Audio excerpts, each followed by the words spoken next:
cold to be on the patio, Matt. I had to change rooms. What do you mean it's too cold? It is chilly on the patio. Surely not, man.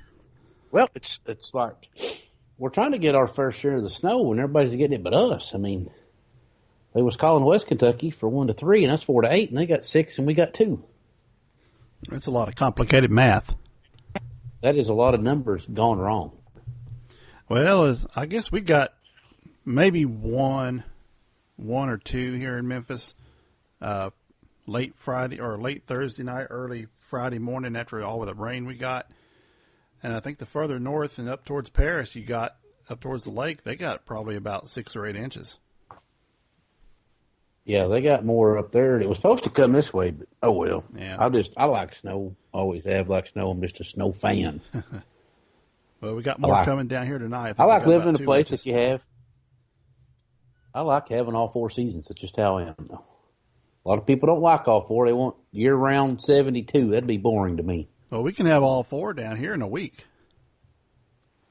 Yeah, there's a T-shirt going around. I think it's actually sold out. It says Kentucky weather, and it has like the little day things on your app, on your weather apps. Yeah. It has like 80 and sunny. Next day is 50 and breezy. The next day is 6 degrees and snow. Which is about the way it goes anymore. Yeah, figures. Just wait long enough, you'll get all the seasons. Welcome back, Dave, 2018. Man, I just saw the call log, and December 19th was our last podcast with Menendez. Yeah, I think you're probably right. Yeah, right before Christmas. Wow. Yeah, because Christmas and New Year's fell on Mondays. We were normally record on Tuesdays. Yeah. So that knocked that off. I wrote last week with somebody ponying up some tickets to the ball game. So we're doing the Rare Monday podcast. Monday podcast, getting back into the swing of things. Got a couple of good guests coming up tonight. Speaking of Kentucky. Yes. I had to go watch my Cats beat the Aggies in person. Hey, my Vols beat the Aggies too. Y'all beat the Aggies by more than we did. But y'all beat us, so we were both supposed to win, I guess. A lot has transpired since last week. A lot has happened since this last happened, Matt. I called the Tennessee win, though. I knew we wasn't going to win there. We usually split those games, don't we? Well, here recently, we've lost 3 in a row at Thompson Bowling, which are some Tennessee fanatics saying that they now own the BBN. I will remind them that there are 153 losses in that ownership. They might have 70 wins. They had the most wins against Kentucky in any team, but when you play 400 times, you're going to win a couple every now and there. Yeah. Every now and then you get one. Yeah. I mean, you play enough times. Yeah. Like you said. Yeah. And I don't know if anybody's played more than Kentucky and Tennessee has. No, for some reason we like playing each other. It's almost like we're border states. Yeah. Like a rivalry almost. Yeah. Well. So that's 223 meetings. That's a lot of games. That is. Over the period of, I don't know how many years that would be. Well, Kentucky basketball is like 110 years old. So, you think about it, we play each other twice, and then a lot of times we'll get you in the conference tournament. So there's 3 for several years. Yeah.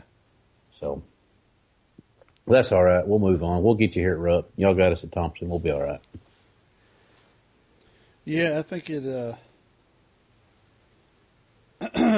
it's still going to be one of them years where Kentucky finds a way to win the SEC basketball championship. Well, Florida gave us a gift and lost Saturday, so now we're up. We all got 1 loss, so we shall see what happens. Yeah. A lot has changed in the fishing world since we last talked, Matt. Yeah, I saw today that FLW announced their partnership with Mercury, kind of strengthened. Oh, they did? Really? Yeah. Speaking of that, I mean, they're even getting sponsorship and like mentions on stage.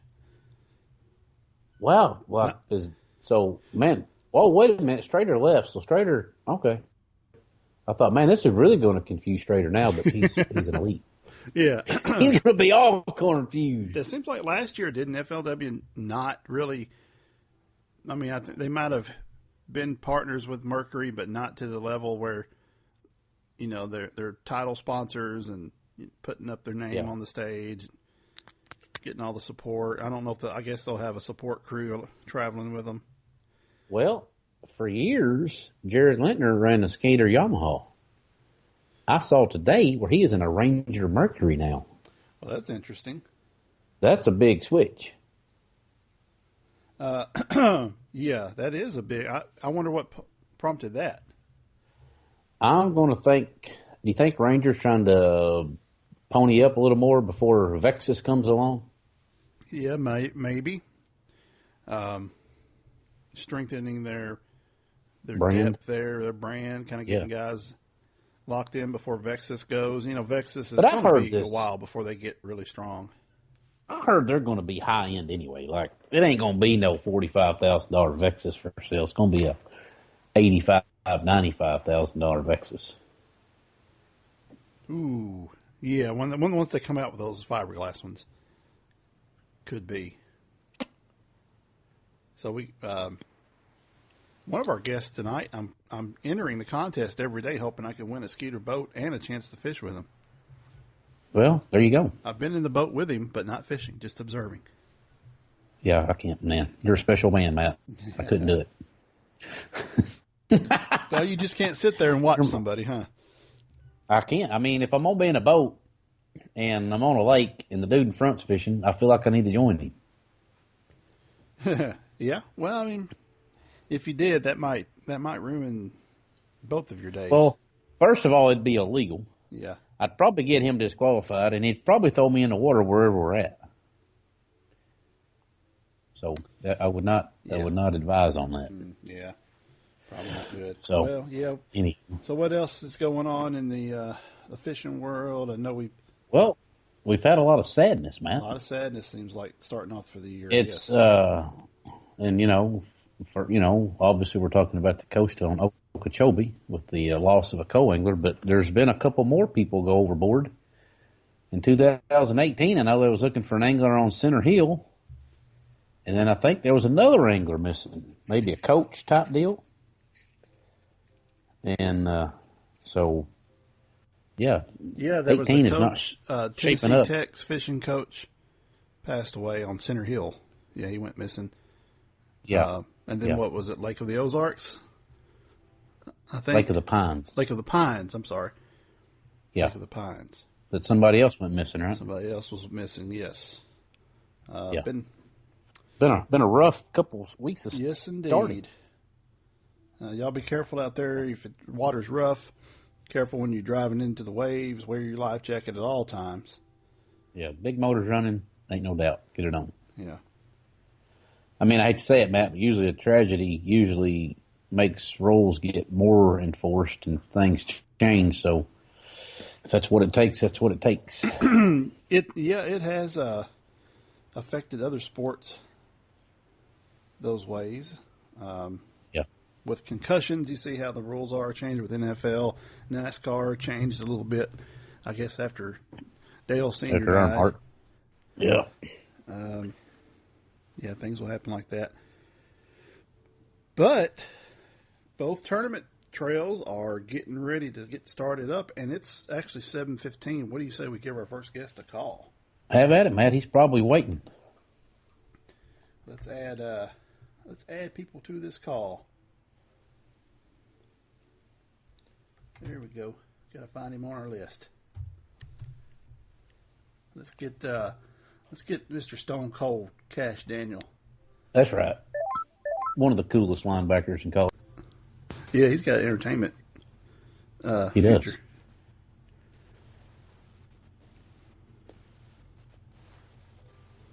I didn't see Instagram live, Dave. No, because I switched rooms, Matt.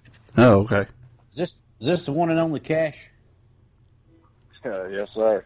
All right, good deal, man. What is going on with Kash on a Tuesday or Monday evening? And are you back in Kentucky yet? Oh yeah, I'm down here watching the 2017 Texas Bass Fest with my dog here. There you go.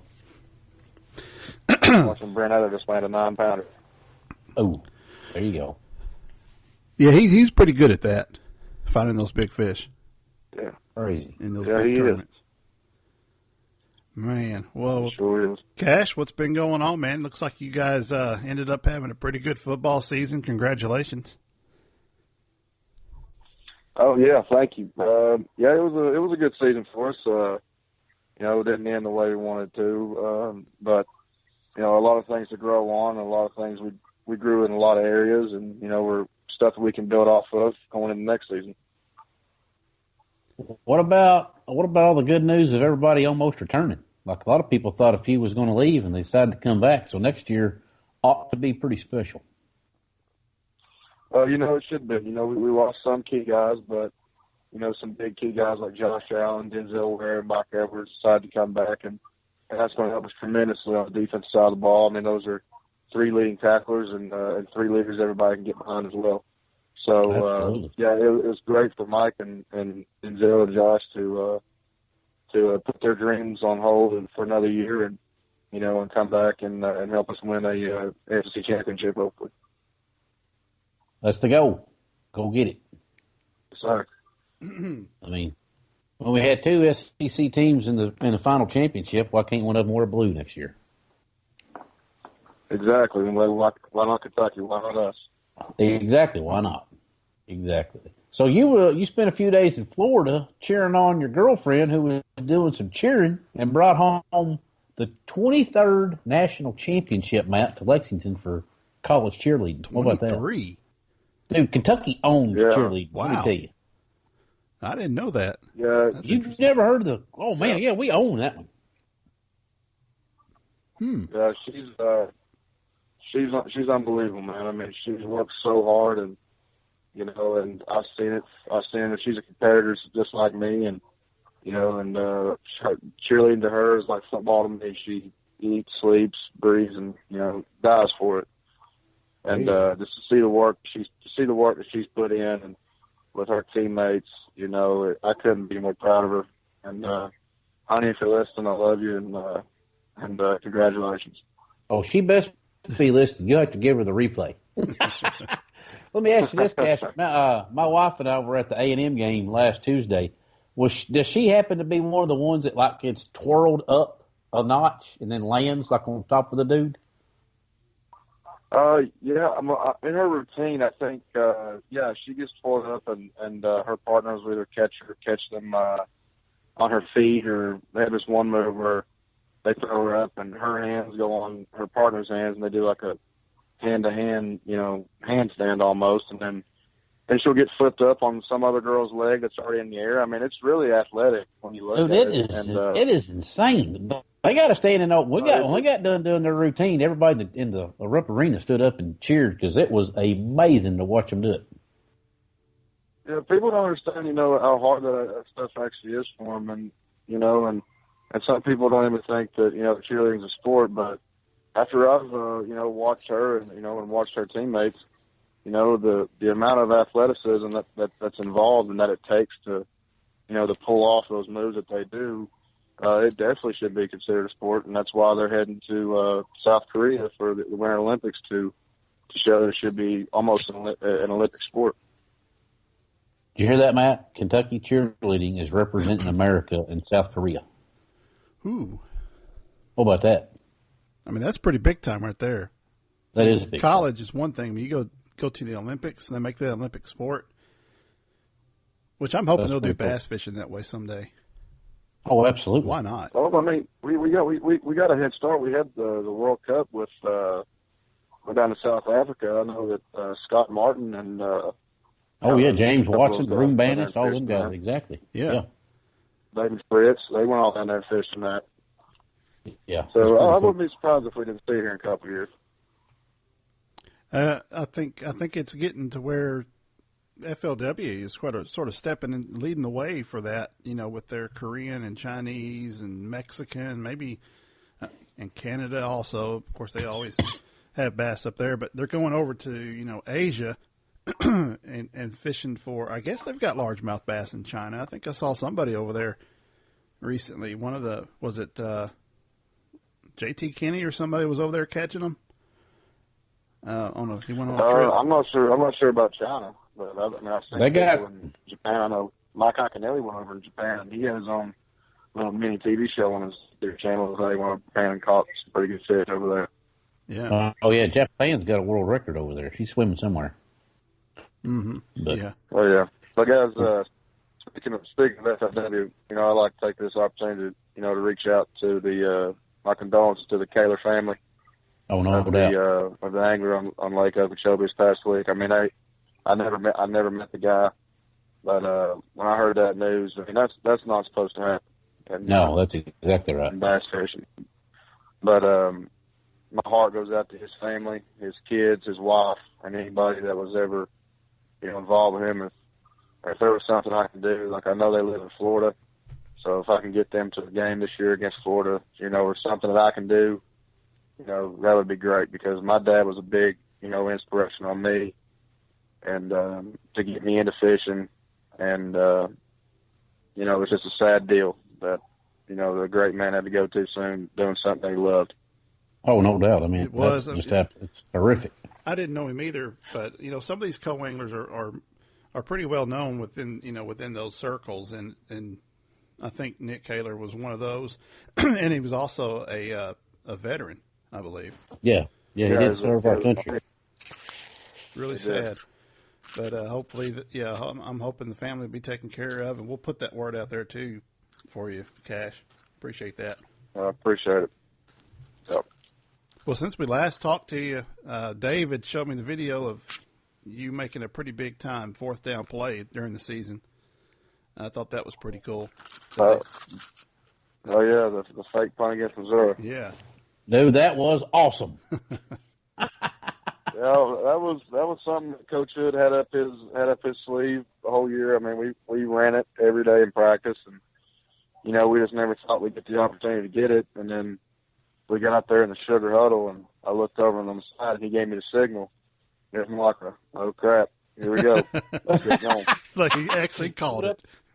Put up or shut up, right? Yeah, that's exactly. And you know, I'm glad he did. It was a lot of fun, not just for me, but you know, for my teammates. If you saw the video of how they came and celebrated with me, because they knew how big that was and how big of an emphasis we put on that play, you know, the whole year. And it was just really cool to you know, help out my team anywhere I can, and you know, to celebrate with my teammates afterwards. What was cooler, doing that, running that play successfully, or getting into the square circle and doing your best Stone Cold Steve Austin impression? Well, the Steve Austin impression was pretty cool, but the fake punt, you know, helped secure a win in the SEC. So I'm gonna have to take the fake punt over that. But even though I did have a blast channeling my inner Stone Cold Steve Austin, which was pretty fun. Yeah, it looks like you guys had a pretty good time, you know, at the Music City Bowl, as far as, you know, getting out there, watching the wrestling. I don't know who was wrestling there that night, but I've been to some of the local Nashville wrestling events, and I think they used to have it like at the gymnasium of an old church. And man, I'll tell you what, yeah. The crowd, if you ever feeling down on yourself, Dave, just go to a local wrestling event, and you'll realize you're not the ugliest person in there. Dude, man. Oh, you'll have a blast too. Yeah. That's crazy. Oh, it's just watch the people Cash, that interact with the wrestlers. I gotta ask you one Music City Bowl question. Hit me with it. How fired up did the sideline get when that idiotic ref made the worst call in college football history against Benny Snell? You know, it was a situation where we knew that, you know, Benny, you know, was not in the wrongdoing there. You know, the ref made the call, and that was it. But you know, it was a motivation thing for us when we went to the locker room. You know, and Benny's for people that don't know him and people that don't know how he plays, Benny's probably one of the most passionate players that I've ever been around. I mean, the guy in practice, you know, if he doesn't break it for a touchdown or a first down, you know, the dude gets mad. I mean, and there's nothing wrong with that, because that's how bad the kid wants to succeed. And you know, and coming in at halftime, and Benny was apologizing and stuff, and we was like, no, you don't need to apologize for nothing. You know, we got you. And you know, and we responded really well coming out of that locker room for that second half. Oh man, that second half made up for the calls in the first half. That was unbelievable. I mean, that dude literally took the game and changed it.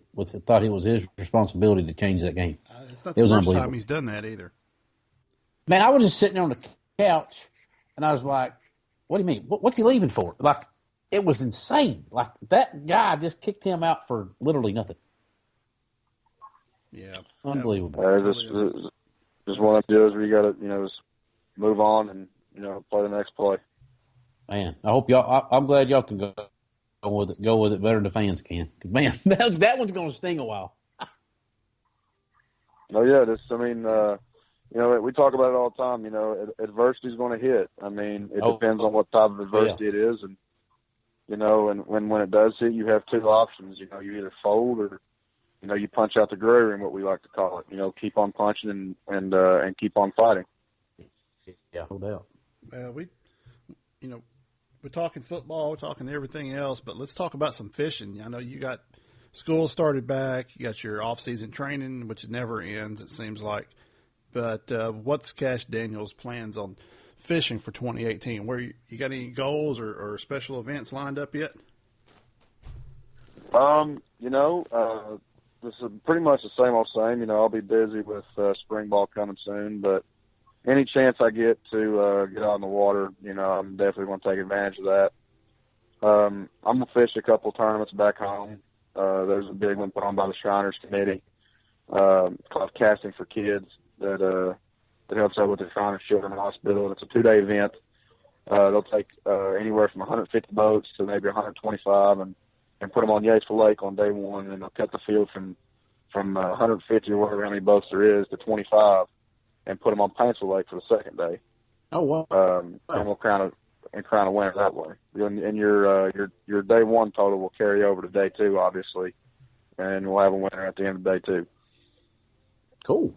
Are those lakes pretty similar? Are they a little different? Yatesville's a little bit bigger. I mean, there's a lot more creek channels back up in the head up the head of the lake that that hold some good fish when the conditions are right. I mean, it's one thing about me. I'm the type of fisherman I am. I'm trying to find the dirtiest water I can find, and for both Paintsville and Yatesville, up at the head of the lake is where you need to go to find dirty water, unless it's early springtime with with a lot of rains or such and so forth. But the main difference between Paintsville and Yatesville is that it's more common to catch solid fish out of Yatesville than it is at Paintsville. For some reason, I'm not really sure why. But for lakes in Eastern Kentucky, they get pressured so much. I mean, you got tournaments every weekend. You got tournaments every Thursday night. You got weekend anglers going out there, which I'm saying there's nothing wrong with going out there and fishing. I mean, that's what this country is found on, was freedom. But, when you have over 300 boats or maybe more a week on there on a lake of that size, it's going to be hard to catch some fish. But, everybody's up for a challenge. I met some guys from up in your area when the Tennessee and Kentucky had their federation, I guess it's called semi-national, back in October. They came over to Kentucky Lake, and there was a bunch of guys from way over in eastern Kentucky, and I think they mentioned the Yatesville Lake as one of the places they fish. But they said they definitely said it's a little tough over there. Just, I guess, compared to fishing the big lakes, like you said, they get a lot of pressure. Smaller lakes, seems like they have to use a little more finesse tactics. Yeah, I mean, and the thing about the East Kentucky lakes is that there's no really source of power. I mean, like you guys out on Kentucky Lake, I mean, you guys are up there on Tennessee River. We got nothing feeding in to our lakes. The only thing we have is the outflow of the dam and spillways. There's really nothing that feeds those lakes except for runoffs on hills. So, I mean, water. Oh, yeah, that's two totally different kinds of fishing. Play a big role in that. Yep. There's been a picture going around since the college national championship of Georgia's quarterback Jake Fromm holding up a big bass, wearing his Georgia hat. There's a fraternity in the bass fishing community. We've talked about that with you before. If you get the chance to lay the smack down on Fromm from the backside, You're not going to help. You're not going to take it easy on your bass fishing, brother, are you? No, I mean, Jake's a great dude. He's a funny guy. He's just like us. He loves the outdoors. He's a Georgia boy that loves hunting and fishing. But no, if I get a shot at him, if I get a shot at him, no, I'm not gonna pull up. I hear That's you. right. Good answer. You can lay the smack down one day and then take him fishing the next. Yeah, that's what it's all about, man. We can be friends outside of football, and we can do everything else.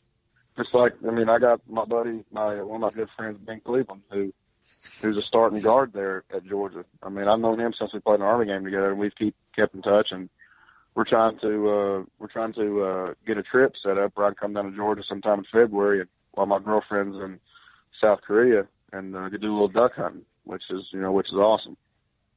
Dude, if you need me to drive you down there, just hook me up. We'll go together. My duck hunting this year is absolutely pathetic. Every time I get to go, something happens. I've got a trip planned this weekend to go back home to West Kentucky and go. But yeah, it's the duck hunting so far. It's not been too hard. I tried to go home and do a little hunting myself after the bowl game, but every part of the lake was frozen, so yeah, kind of hard. Get a chance to break. I'm not going to take my Rangers E19 to do that soft ice. Exactly, ain't worth it. It's been a pretty bad, below average duck season, pretty much all over the Tennessee Valley. I know we had that real big rain right around Christmas, and then after that, it just went to an Arctic freeze, and it just seems like it's been back and forth, and the ducks just can't stay in the same place. They keep moving. Well, with that polar vortex, whatever they call it, where it hits so early, I was talking to a couple of my buddies down in Georgia, Alabama, South Carolina, that they're migrating so fast, that it's hard to get a time up on them to even get a good shot off on them, because they're migrating so fast. Yeah. But yeah, I've heard the people conditions like that say they're not even stopping. It's just, yeah, they just keep on chugging. Yeah, exactly. Have you or you and your dad made it down to Cedar Creek Lake yet, Cash and Stanford? I've always wanted to go to Cedar Creek. One of my assistant coaches from high school went last spring, and he put up he showed us some pictures of some good fly fish he had. But I've never been there. I heard it's a lake where you can't run a big motor. It's a trolling motor or idle speed only. No, you can run anything you want. Oh, really? Yeah, I didn't know that. Yeah, Cedars. Yeah, it's like 900 acres. I know a buddy in Danville down there by it that he knows the state people that shocked it 2 years ago. They shocked up 2 state records. They fed it. They keep feeding trout in it every year just to make it a trophy lake. It's got some donkeys in it. They got 2 state records in there. There's bound to be more. Where that came from. Oh yeah, exactly. They shocked up a 15-1 and a 15-3 the day they were shocking. Wow. Yeah. It's big. You can take Kentucky Lake Arctic fish out there. Yeah. I'm telling you, man.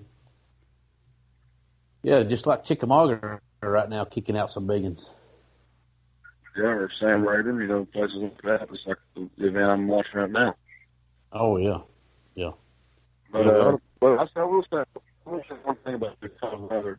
For some reason, every time it's gotten cold like this, it always sets up for a solid jig bite in spring. For some reason, it gets really cold like this, and the lakes start freezing up, and when they get cold, that water gets, in the low 50s, high 40s. I've always been pretty successful flipping the jig and catching some pretty quality fish also. Yeah, it seems like they like them crawfish, so something a little slower. Yeah. Yeah, there's something they ain't gotta move too fast for. Exactly. Slow drag it. No hurry, because they ain't in no hurry. Exactly. Yeah. Exactly. That's kind of nuts. Yep. So what else you got going on in the spring, Cash? When's this? They not doing was this the first year they didn't do the spring game? They just did like a more of a meet instead of a game. No, we had our spring game this year, and it was pretty successful. We had almost 20,000 there, which is pretty successful for a cold night in April. Yeah. But I'm looking forward to a good spring coming in, and an even better spring game. Ending the spring semester for me, and heading into summer workouts with momentum, and heading into fall camp with a load of confidence that I can carry on to game one. There you go. Well, Kash, nothing wrong with that. We wish you best of luck going forward, man. Like to see you back out there on the field. Take it easy on my Vols this coming year. I know you guys already whooped up on them too much. Hey, just because we beat them this year doesn't mean that they're not going to come back fighting for blood next year. That's just how everybody is. Yeah. Well, we'll have our hands cut out for everybody.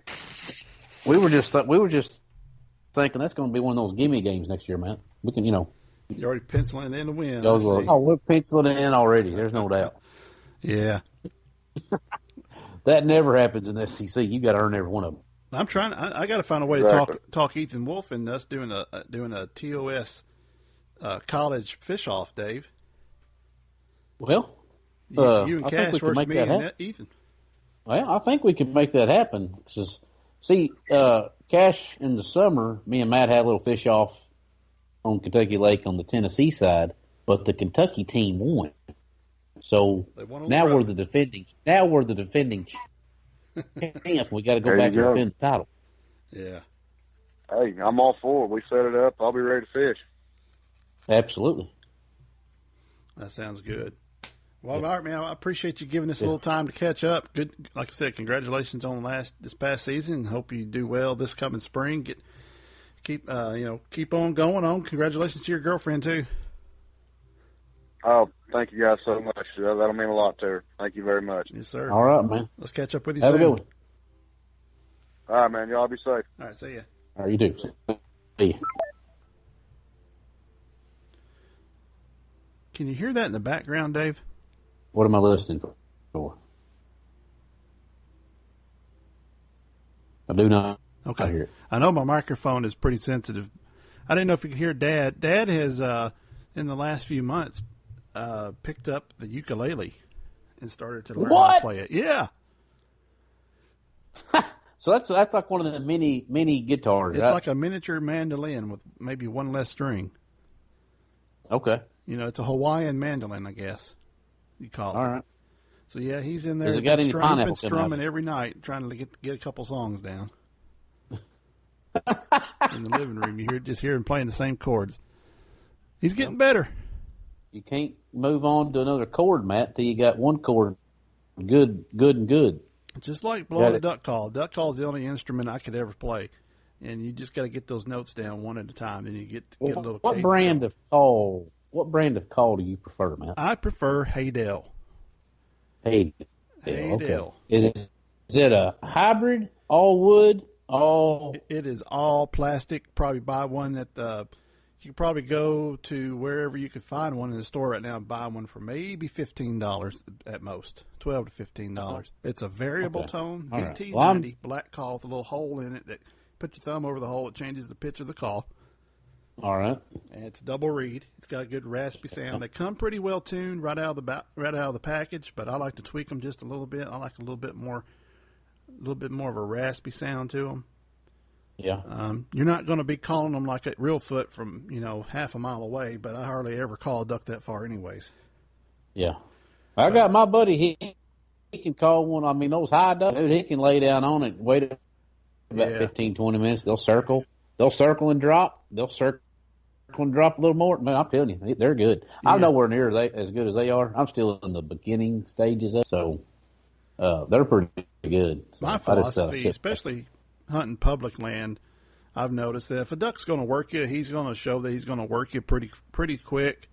I mean, they're going to come in the area and work, and there's no sense in calling at them. If you can see them from the distance, so I know some guys, if they can see a duck, they'll call it, whether the duck can hear them or not.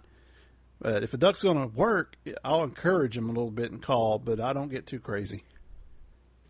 Well, I was listening to my buddy's podcast out of Paducah, Matt, today, Drawing to Whitetails, and they had a waterfowl segment on there. This dude from Paducah, duck hunts on Kentucky Lake out of his Triton, and he says the power poles are the best thing for duck hunting. Well, yeah, you can probably just go anchor wherever you want to. I'm assuming that's a darker colored boat, not like a bright red. But he says he'll put out 5 to 7 dozen decoys. He says we load the boat up, we go launch it, go put our decoys out, sit and wait, and he says power pole's the best thing ever. I know what they do and how they do it, and you ain't going to move if you got dual poles. So it blew me away because my buddy at the host, he goes, wait a minute, you hunt out of your bass boat, don't you? He goes, yeah, we don't have no camo, we don't have no blind, we just sit up there and wait on them. Well, that's kind of interesting because I know the geese up there, the residents will get pretty used to the fishermen, and they'll give, fly over while you're fishing. A lot of times I wish I had a gun with me, but I imagine the ducks get used to seeing them too out there, and as long as you're not too. I've always said as long as you're still, it doesn't really matter if you got camo on or if you got on a white shirt. As long as you're still. If you're on the X, just like bass fishing, if you're on the X, the juice. The X is what is the juice in duck lingo. The ducks will be there. They'll come in. Yeah. So, maybe a little bit different later in the season. They get a little wary, but most of the time, if a duck's wanting in somewhere, he's going to go land. There's only 2 weekends left in the season. Yeah, I know. I got about one more good weekend to go. We went over to Arkansas last weekend, and it was locked up. Saw 2 ducks. Ducks in Arkansas. Wow. In Arkansas, where they live. 5 miles from the Mississippi River, 2 ducks. Oh, man. They were gone. Yeah. G-O-N, gone. Yeah. Hey, but, we got a couple of minutes before we get our next guest on. Real quick, Dave, I've reached out to all of the 2017 SSFL listener participants. Everybody except one has got back to me saying they're in. I think I'm going to find an alternate for the other guy if he doesn't get back to me soon. He may be too busy being a biologist right now. I don't know. Maybe too busy looking down a hole and catching 10-inch bluegill. Well, maybe he thinks we shut her down because we haven't been on in a month. Maybe. I'll wait to hear back from him. There's going to be some notifications that there's a new TOS to listen to. People, wait a minute, they're back? They didn't leave? We're back. We didn't shut her down. But yeah, we'll be starting that back up really soon. I imagine we'll probably have our draft before the end of January because Bass Masters Elites, don't they start in February? Probably do. Yeah, they're going to Martin, right? Yeah. So we'll have that draft going on pretty soon. I'm looking forward to it. We're going to have some new rules. I think you had a good idea about going by weight. That might be a good thing to look at. Dude, that is hard. I think looks like you got to get the points of your people's weights. That way, it's obvious who the winner is. The one with the most weight wins. Yeah. I'm not a mathematician, but I can figure that one out. I think that might be an interesting way to look at it. I mean, especially when you're catching a good 16 pounds and you end up in 40th place. Yeah. I'd hate to be penalized. You're kind of penalized with points, but you're penalized because you had a good day fishing-wise, but not necessarily. Well, it's all about getting the right guy with the right pounds. I mean, that just works out. That's just my simple. I mean, that's all your deal. That's your spreadsheets and Excels. I mean, you got time for that stuff. I'll pass. Okay. Yeah, I mean, I'll observe and I'll pick whatever's left over, whatever lake we're going to. Man, I'm really looking forward to that tournament in South Dakota. That's going to be interesting. I hope there's not a lot of. If there's any lake, Matt, on the schedule that they could bust somebody for getting knowledge, it's going to be that lake. Yeah, because you can't tell me all them dudes that went out there and pre-fished it and already got their spots marked. Yep. Yeah, they've got. There's people out there now running around in 10 rigs, probably figuring stuff out, and they're going to have to secretly get that info out there. Yep. But there's been 2 MLFs since our last show too, man. Hello, Mr. Brandon Palaniuk. How you doing? I'm doing mighty fine. How about yourself? Doing pretty good. Speaking of MLFs, we got an MLF angler on right now. Exactly. That's pretty good right there. Yeah, perfect timing. We were just what a segue, man. We're smooth in transitions in 2018, Dave. Man, smooth as Tennessee whiskey. So what's happening, Brandon? I know we tried to hook up with you, near after the end of the year, after your successful Angler of the Year run. Congratulations, by the way, belated Happy New Year, and congratulations on the AOI title. Thank you. Thank you. Yeah, it's been a little long overdue, I would say. Yeah. Everything's going on in the holidays. We shut down. We had, Christmas, New Year's, and floods and freezes and snows and duck hunting and everything else going on. I think it's about time to start fishing. It's a real narrow timeline, but like between New Year's Day and about this time of January, where all of a sudden people start thinking, "Man, I'm ready to go fishing again. I'm tired of this sitting at home." Cabin fever sets in. I have it badly right now. Where are you? I've only been fishing. Can you disclose your location right now? What is your 1020, Brandon? I am actually at home in my garage organizing a bunch of Rapala and Storm crankbaits in my boxes. I'm going to leave that one alone, man. I'm going to see if you correct it. No, I think you did it right. You said Rapala. I thought it was rap because depends of on where shadow. you're at. I guess you ripped it. It's Rapala. I call it Rapala. You don't throw a shad rop. You throw a shad rap. That's just my opinion. Maybe my southern opinion. I mean, that's a solid point. Yeah. That's very solid. But hey, I'm not Normark. Yeah. I mean, that's solid enough to have VMC hooks on it. That's a solid that's VMC right. point. That's actually the first time I've ever heard anyone throw out a valid argument on why it should be called Rapala. Hey, bring that up one time. I think I brought that up to, what's his name up there? Travis? Can't remember his last name. Manson? The Normark guy, our Rapala rep, back in the day at Cabela's. That's funny, a Strike King guy calling Rapala what it should be, and the Rapala guy saying, "What? That's legit." You can't get our name wrong. That ought to make Bass Blast. Strike King. All right, enough nonsense.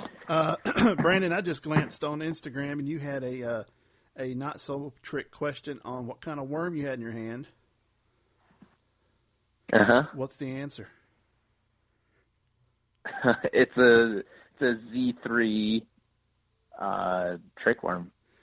Interesting color there. What color was that? It is. I believe it's Z3 Magic. I believe is what they call that one. And that was one that I caught a lot of fish on last year. Actually helped me to a top 12 at Dardanelle. Yeah, you got all them top 12s. It's hard to get them all straight. When you have that many of them, you run out of fingers. I like that color combo, man. That's pretty slick. Yeah, that's a really good one. Mm-hmm. I'm trying to find it. Yep, I got it right there. Z3 Edge. Excuse me, not Z3 Magic. Pretty cool. I imagine you'll be throwing a few of them this year on a few events. Yep, I'll be restocking those, getting those ready for the year.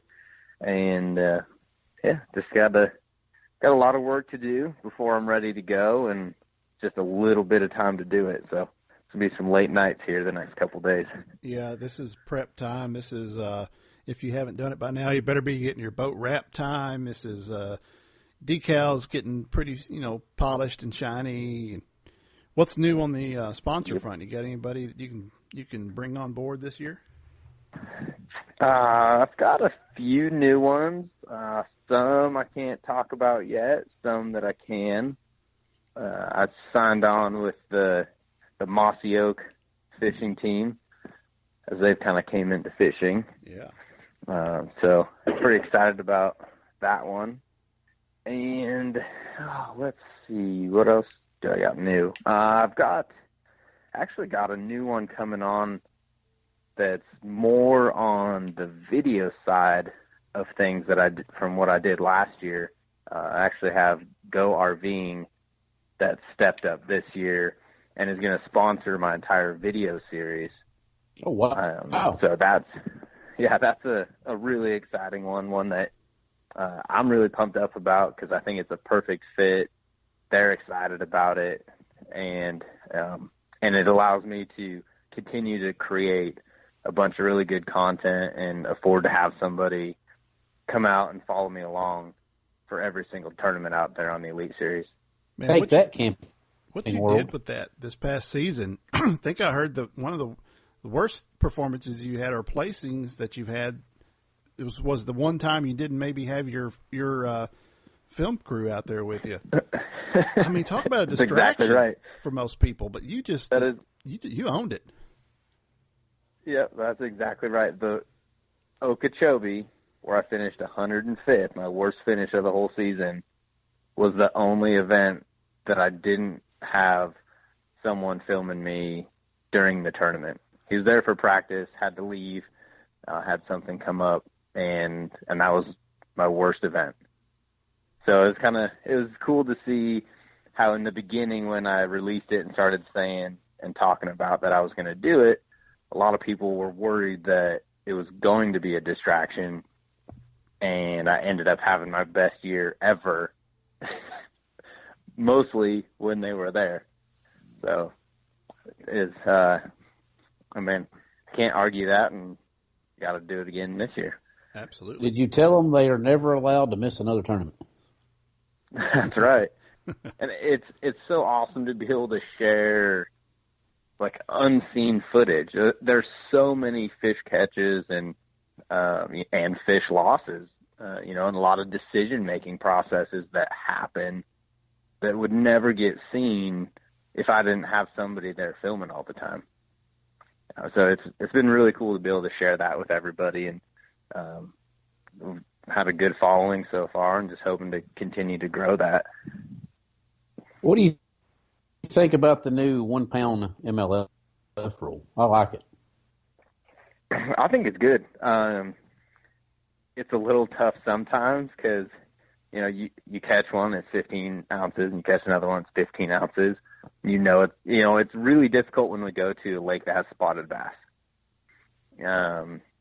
Where maybe they're super skinny and they would measure over 12 inches, but they don't make the weight limit, and it can get frustrating, but I think it's a good rule, right? It mostly keeps us from putting a bunch of fish, laying them down on the board and trying to measure them, where we're a pretty good judge. We can judge within a few ounces of whether or not it's going to make it.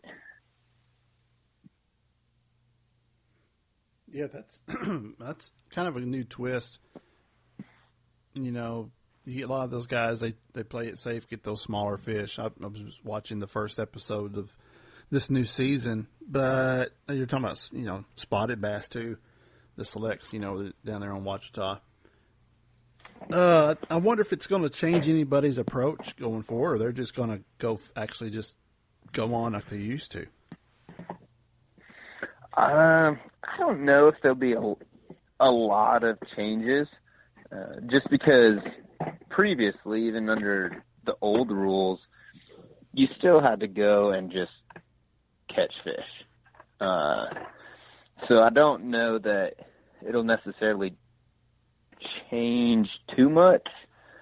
That's one thing with MLS is you can't go out there and just go try to catch the 5 biggest fish, because odds are you're not going to be able to do it. There's too many variables, and so you have to just go and just figure out how to catch fish, and that usually ends up involving those smaller fish, 1 to 3 pound range on average, I would say. Yeah, especially you go to places you don't know much about. You got very limited time to get out there and look around too. Yeah, exactly. Let's go back to the video thing real quick. I forgot to ask you, when are we going to see the finished product? The finished product of your each season, tournament? Of your season, yeah. Are you going to release them in tournaments? Little, like, episodes? Or... Yep, so every one we do this year will be a 20 to 30-minute video of that tournament. So we actually end up releasing 10 or so videos throughout the year that are just of the tournaments, and then we release stuff in between. It's maybe just little one-off fish catches, little instructional pieces here and there. Is this going to be a YouTube launch or an independent launch? It will be mostly YouTube, okay, where it'll be focused. Well, that'd be cool to watch. I'm interested to see it. I guess you're looking at it like pre-tournament, practice, tournament, after hours, sort of beginning to end process. Yeah, as well as I'll have a camera boat that'll follow me the entire event every day that I qualify for, that will film during the entire tournament as well. Okay. And then plus the normal GoPro stuff that I run and everything. So we did it all last year. We're going to do it similar again this year, and just hopefully try to do it better. Now, when David or I win the Bassmaster sweepstakes to get a chance to fish with you and win a Skeeter boat, are you going to video us? Depends if you sign the consent form or not. Sounds like a fair trade, doesn't it, Dave? What if we have our own consent form?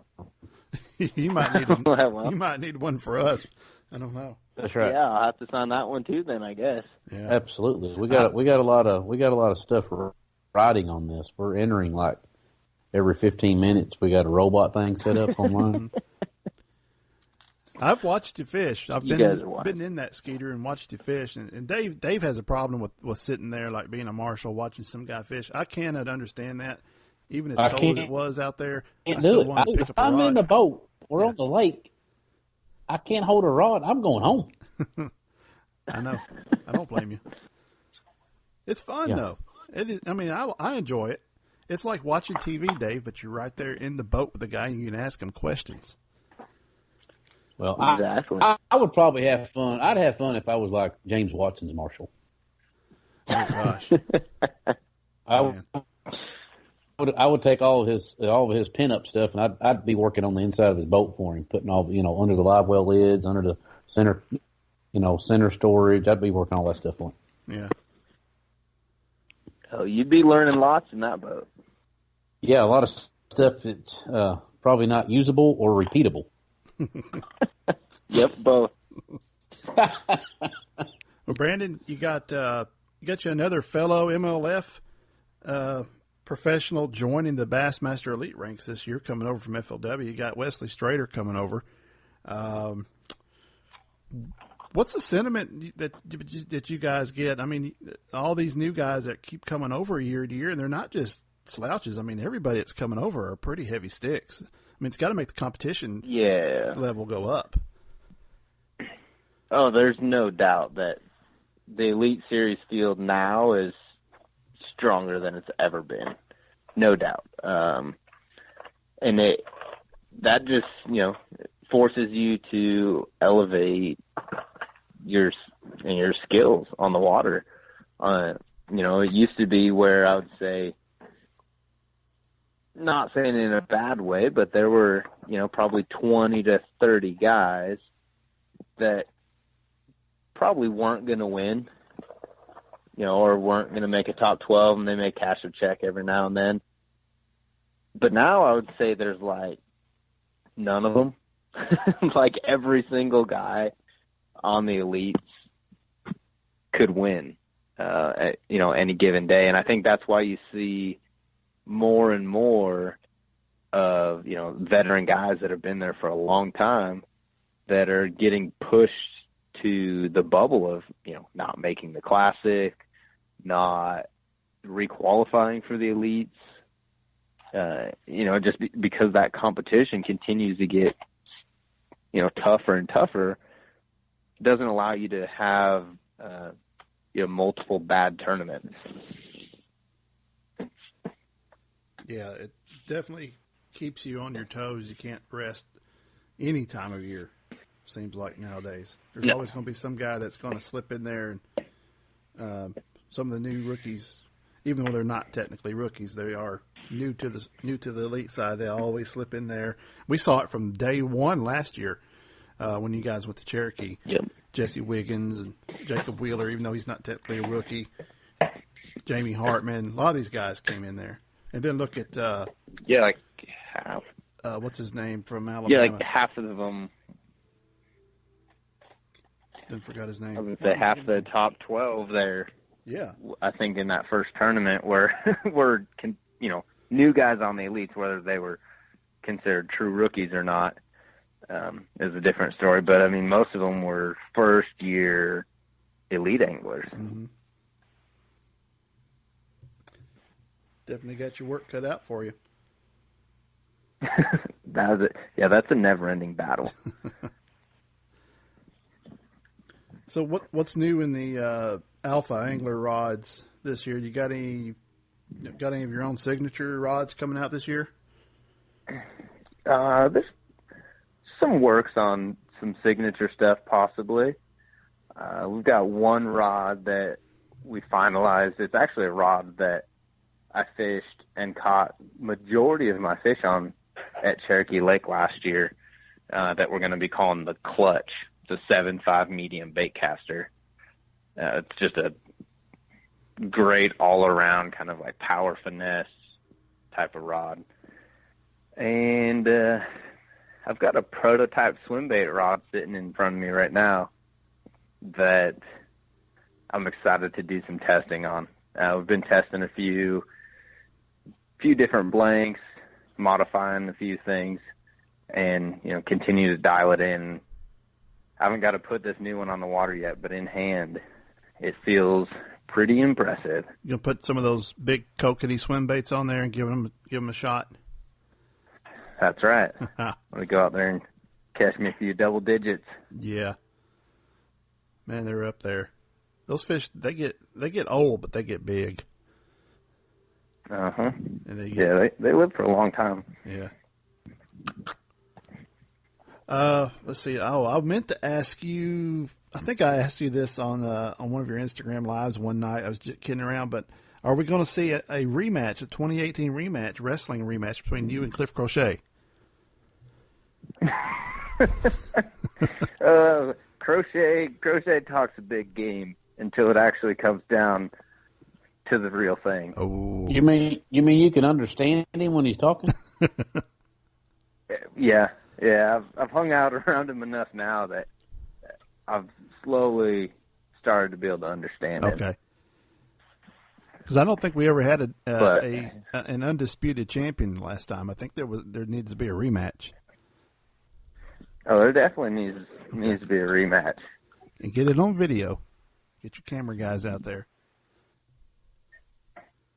Yep. We need to get it on video. It'd probably go viral. We just had Kash Daniel. He's a linebacker for the University of Kentucky, and he does a really good Stone Cold Steve Austin impersonation. We might get him to referee for you. Even better. No holds barred. Steel chairs. Yeah, no chairs allowed. I'm gonna have to draw the line. Chair thing. No chains. Crazy Cajuns. No tables. No, this has got to be legitimate Olympic style wrestling. That would be fun to watch. You got to come up with a name, though. You got kind of like a flashy name. Like for myself? Yeah, wrestlers have all these DDP. Stone Cold Steve Austin, The Undertaker. Not the real one. No, not the real ones. They're just the real ones. They're just go straight by up their like real name. Kurt. What's his name? What was his name? Kurt Angle. I guess that was his real name. Yep. He was just straight up Kurt Angle. Hulk Hogan. Well, okay, maybe Hulk. I don't think anybody named. Yeah, I don't know if Hulk. that's real. Jerry Lawler. There's one that had a real name. Yeah. Yeah, those are not quite considered real. It's real to an extent. It's like reality TV. Yeah, reality TV. That's like the first reality TV. Man. So what else has been going on this fall, this winter? Did you go elk hunting? No. Some brown trophy kind of put a damper on my elk hunting adventures. So I got to go about just a few days and not much. Do you think it's because of the weather or just bad timing?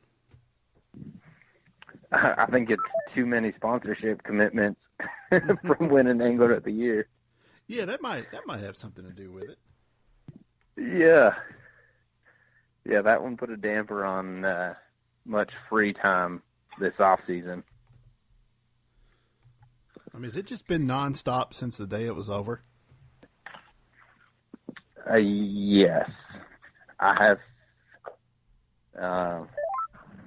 Well, let's see. I was home between January and September. I was home 9 days, and I think since September I've been home maybe another 25 to 30 days. So even in the last, 3.5 months or so, I haven't been home that much. Man, that's weird.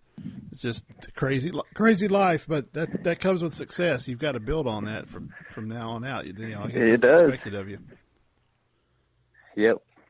You got to be able to take it from all angles and be willing to, work when you do have that success. I would much rather have it that way than not have anybody calling me wanting me to do anything. Oh yeah. Because I'm pretty sure I'd go broke if that was the case. Dave, you still there? I am back. Welcome back, sir. I don't know where I went, but okay. I don't know if you heard, Dave, we're just talking about, Brandon hasn't had much of a time off since the AOI and the season ended last year. I think he's just been nonstop with, sponsor commitments and travel. Hey, that's what happens when you win one of them big fancy trophies. Yeah. They forget to tell you that part. Yeah. Uh-huh. They pay you well for it, We'll let you win it, but you might not have a girlfriend by the time it's done. Well, luckily, I still got one of those. Luckily for Brandon, he's got a very good one. Yeah, luckily she stuck around so far. She keeps you going. I could tell that from one day with you last year, or what was it, 2 years ago at the Grand Classic. Yep. I could tell. Yep. That's the woman behind the successful man that's making things happen when you're on the lake. I mean, I don't see how you can keep up everything yourself. You've got to have a good partner like that. No, there's no way I could keep up with everything I do on my own. She definitely helps out with that. And I would say, that's probably another reason they write us a good check for when we win Angler of the Year. Mm-hmm. They're like, well, you're going to be gone, but we're going to write you this big check. It'll keep your girl around for at least a few months. Yeah. I say that completely kidding. I don't know, Dave. If he's a kid, and you've got a wife and 3 daughters, Dave. I mean, dude, I'm telling you right now. Go shopping. When you live with 4 women, you learn a lot about the female species. Yeah. Especially that I've got all of them teenagers. 2 of them are driving, so you can imagine the stress level on an old dad that hates to see his kid pull out of the driveway but don't have no choice. I mean, I guess I can do all the driving, but man, it sure is nice. A little bit of freedom and a whole lot of worrying. Yep. Well, I think two of them are coming to the Classic with me, man. Yeah, that's right. I was going to get to that. I mean, are you just going up, Brandon, for the Classic? Or are you just going to go up and practice on the official practice time, or I guess the time to go up there and look around and maybe coming to an end? Yeah, I actually have not been to Lake Hartwell since the last Classic. Hmm. So for me, it's going to just be official practice that we get there. And that's going to be all the time that I have. There's never any time that I was able to get away and make a, move over there. Yeah. It's a little more difficult when it's, 45-hour drive from your house. Absolutely. Well, you got your house behind you. You're pulling your house behind you. So you're never far from that home. Too. Do you just your general opinion? Not getting too deep into it, but last time we were there, we're looking at temperatures like we're dealing with here in the South now, single digits. The ramps were frozen. Some of the lake was frozen. Totally different game plan this time around. It should be. Generally you start getting into that middle end of March, and things should start warming up. Now, Mother Nature sometimes has a mind of her own and likes to play tricks on us, but it should be warming up, and that should change some things. I mean, there'll definitely still be some deep fish caught, and it could still be one deep, but I think there'll be a lot more shallow fish starting to play as the sunlight and everything start getting longer days and all that. Well, one thing I do know is the last few years, cold water classics and Brandon Palaniuk seem to go hand in hand. You've done pretty well. So, no pressure, man. Just we're looking for you to get out there and do it again like it's business as usual. Will you have the video crew with you for that one too?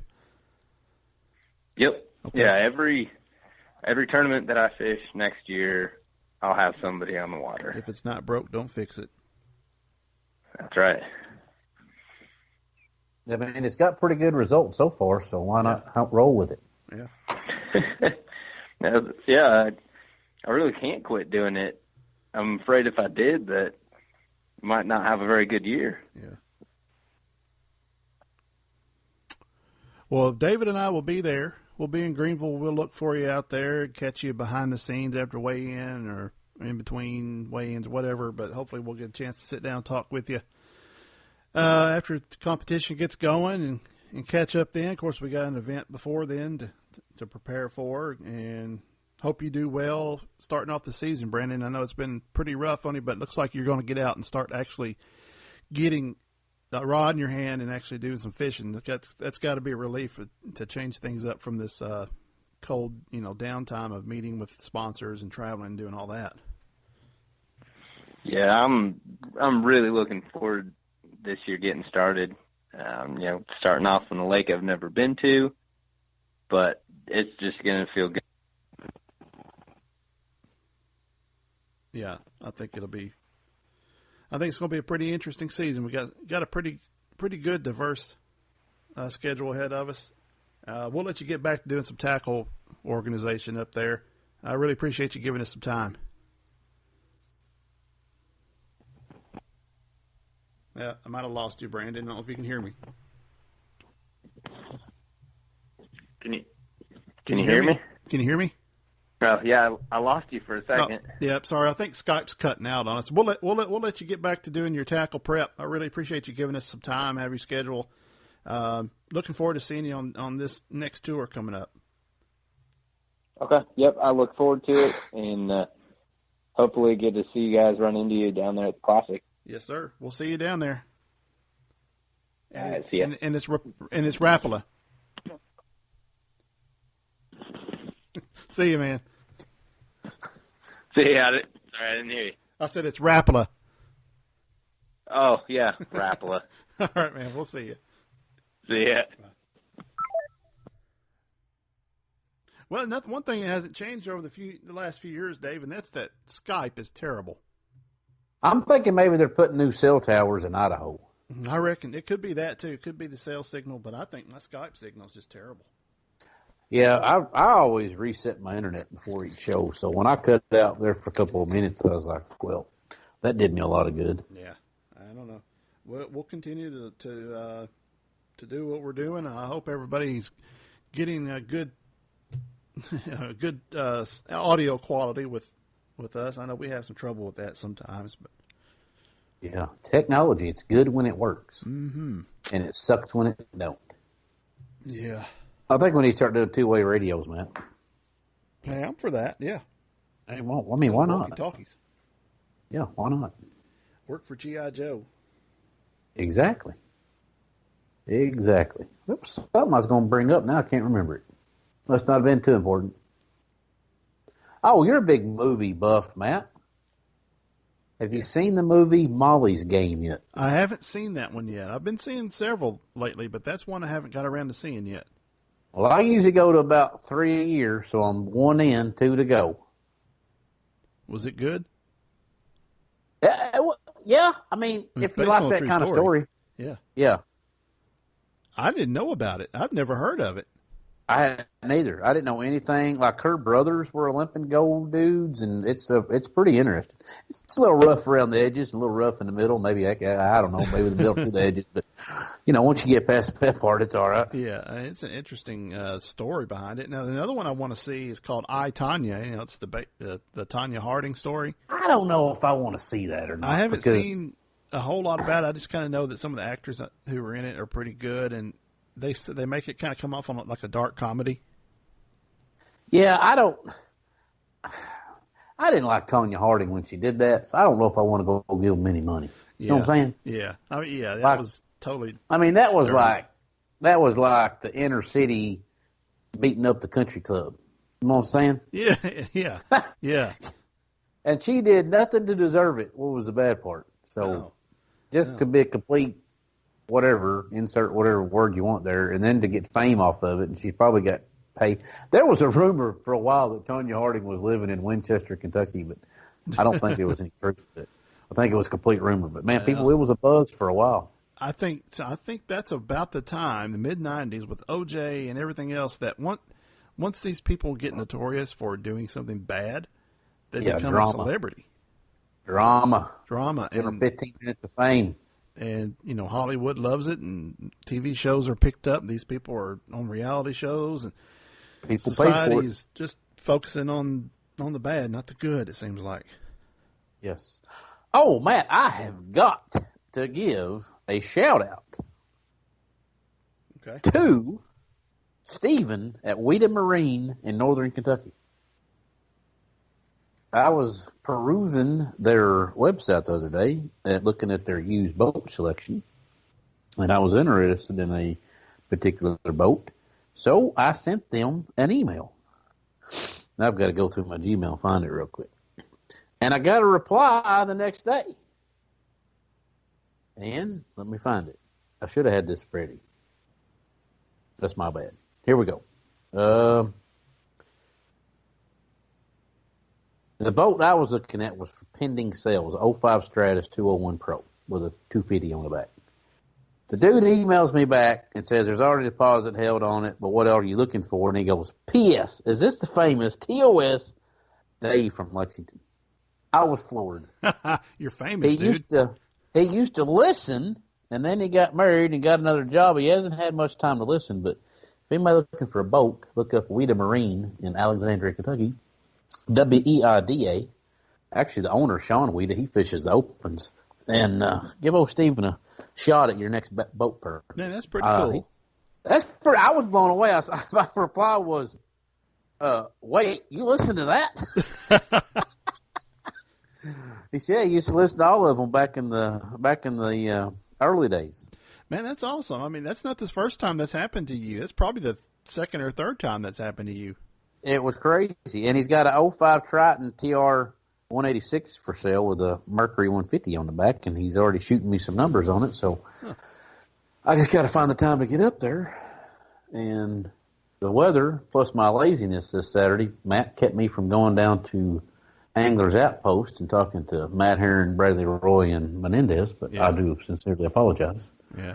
I took the kids to church to go get on a bus. I went home, and I never left the house the rest of the day. I won't be able to make it, but there's the East Tennessee Boat Show is coming up in Knoxville, I believe, the end of this month.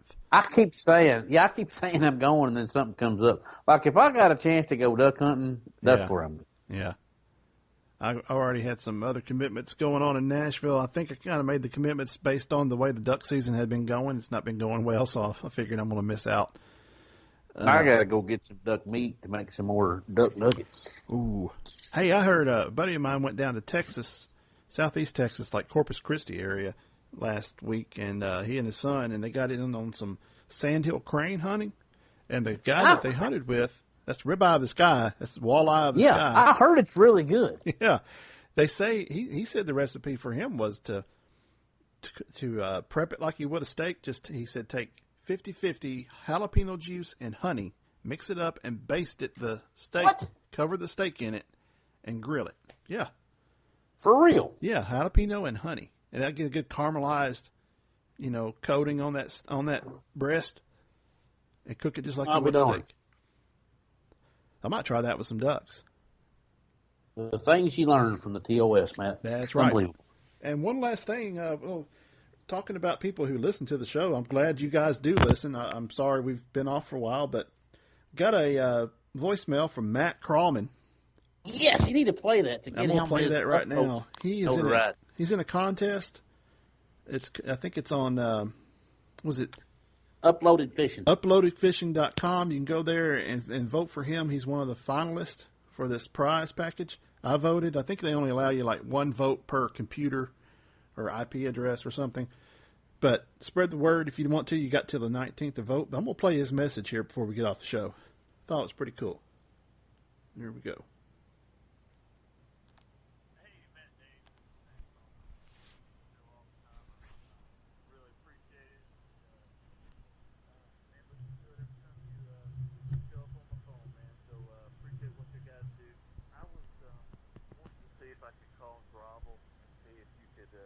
Help me out with some codes. I'm involved in uploadedfishing.com's video tournament series, where you make a video of fish catch using sponsored bait for the month, and if you win, which I did back in June, I'm eligible for Video of the Year this year, which is being voted on right now up until January the 19th. And my video is the Bill Lewis, it's actually Stutter Step video, where I went to the Bassmaster Classic Houston, actually purchased one, brought it home to Alabama, and caught a big old 4-pound spotted bass on Lake Mitchell. It's a pretty cool video, and man, I'm just hoping I can get some people. The win is based on majority popular votes, so I've got to get a lot of votes.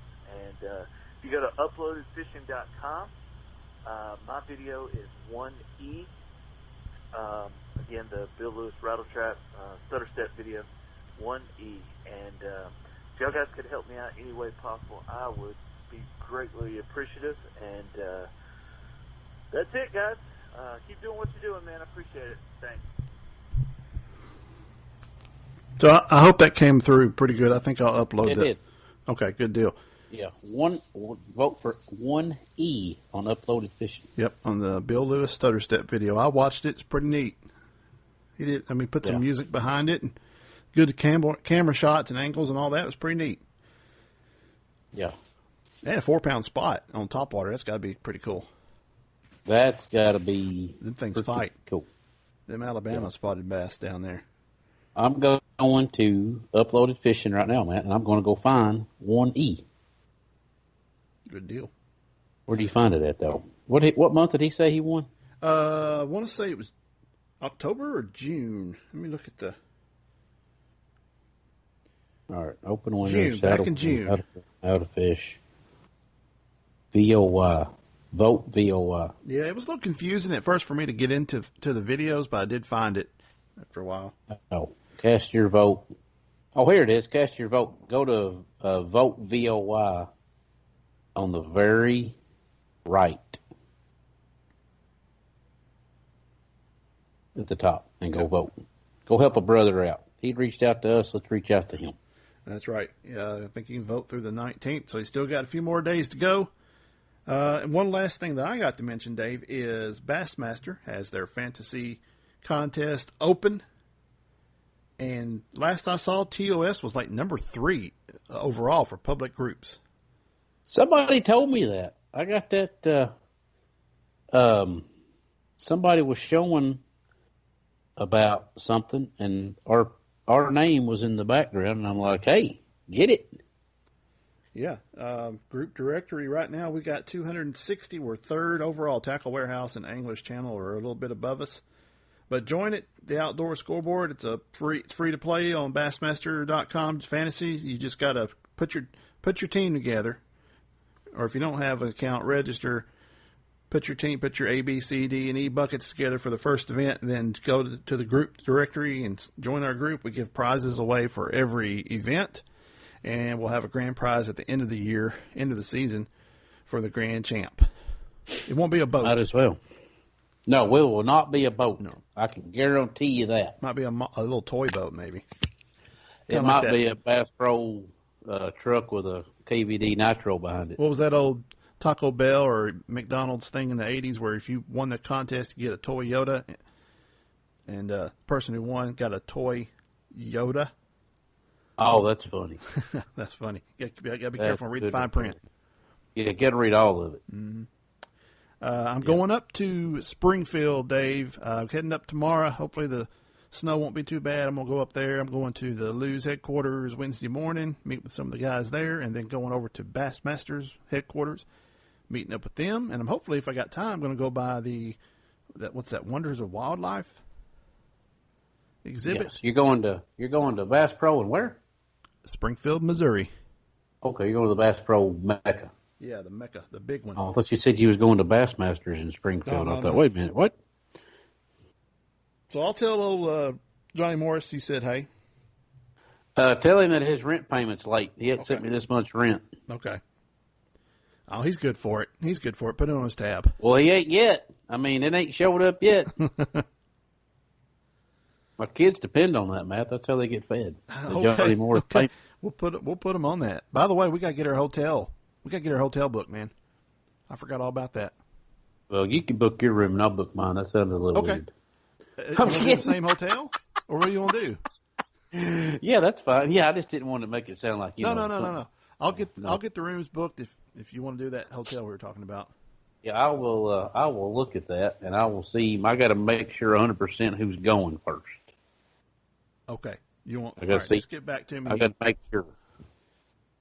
Yeah, I think there might be 3 of us, 2 of us, or 1 of us. I got to figure it out. Okay. As soon as I hear back from you on that, I'll book her. That'll happen. All right, dude. All right, man. Woo. All right, good show. We're back. Appreciate you guys listening. We will catch you guys, next week, I guess. Possibly. All right, Dave. So depends on if I get tickets to a particular game in the town I live in. Yeah, we can work around that. Yeah, exactly. All right, man. Have good fun luck duck hunting if you go. All right, man. See you.